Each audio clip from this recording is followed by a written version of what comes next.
BN খ্যাপসা। আসসালামু আলাইকুম রহমতুল্লাহ। আমি মাহাজি হাসান আছি।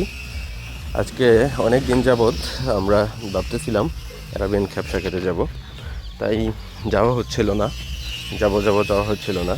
হঠাৎ করে আজকে আমাদের মধ্যে থেকে আমার বন্ধুবর বড় ভাই ইয়াসিন হাফিজ ভাই ফোন দিল যে কোথায় আছো, চলো আজকে ঠান্ডা সময় আছে, খ্যাপসা খেয়ে আসি, গাড়ি নিয়ে আসতেছি। তো যেই কথা সেই কাজ, গাড়ি নিয়ে চলে গেলাম নরসিংদীর নাগরিকতাকান্দিতে অবস্থিত আমাদের সাংগঠনিক এক বড় ভাই জুনায়েদ ভাইয়ের রেস্টুরেন্ট সাজি ফুড কোর্টে। সেখানে খুব ভালো অ্যারাবিয়ান খ্যাপসা তৈরি করা হয়। তো গেলাম, দীর্ঘ একটা সময় অপেক্ষা করতে হলো, কারণ এটা লাইভ তারা তৈরি করে দেয়। অপেক্ষার পালা শেষ হওয়ার পর যখন খাবারটা সামনে আসলো, তো খুব ভালো লাগলো আলহামদুলিল্লাহ। রেস্টুরেন্টের পরিবেশটাও খুব সুন্দর। আমরা 4 জন ছিলাম, দামে মানে দুইটাই খুব ভালো আলহামদুলিল্লাহ।